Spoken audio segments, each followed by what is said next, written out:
Abarundia Chipigipigi hanena korwa chinse mo chili sabo nigo baguche konyora Omoese korwa ase ligori rigoro lyogokora obonchiriri obo maiga yogosirwa gwe Chipigipigi chekerero CHIGOTUMEKA chisola nabo igo estima okwana somo yoga bogosioligo gwe Chipigipigi cho imi omochio Nairobi mo director we kampuni ya Kibo Felix Murwa Morobelio yo nigo obugaternetie na Power Hive East Africa nigo morobelio rachego konya okubugima asa Abarundia abo Abarundia abo bakoragwa n'umunyakerogo bo Charles Chichira nigo barurokobolia ebitaseni ebyo byesora bibekwe gwika chinsemo chelisabo.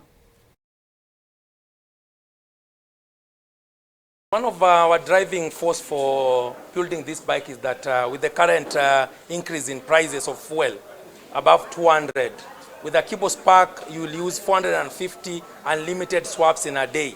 So a rider can be able to save around 500 to 600 per day compared with the other fuel motorcycles. So for us, is a saving to the economy in terms of riders. They'll be able to earn more in the business. There is a very slow social acceptance for e-mobility as a whole, but we expect that with the current crisis, especially in fuel, that people are now embracing more e-mobility. Another challenge, obviously, is the reliability of the grid, and that's where Power Hive, and we're able to build solar charging stations that can be able to supplement the national grid and ease the burden of the grid. In terms of climate change, with 10,000 bikes, we'll save a lot of carbon credits for the year, for the business, and we know as the world we are going to a green environment.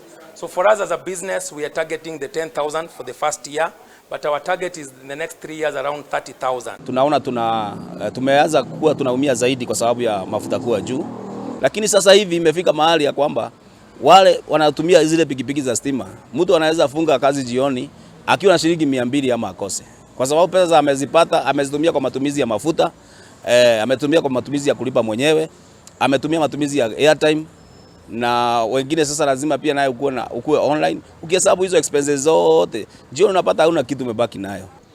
Na nimekuwa nikitumia petroli kwa muda, na kumekuwa na changamoto ya petroli wakati mwingine, kwa sababu kuna petrol stations zingine unakunywa mafuta pikipiki inaanza kuharibika, kwa sababu petrol stations zingine ujui kama walichanganya mafuta ama hiyo mafuta pia imechanganyika na maji ama iko na kutu. Mimi ningeomba swap stations kuongezwa, hata kama ziko ziongezwe, ndio hata tukipata kutaka kuenda mashinani tuweze kuenda.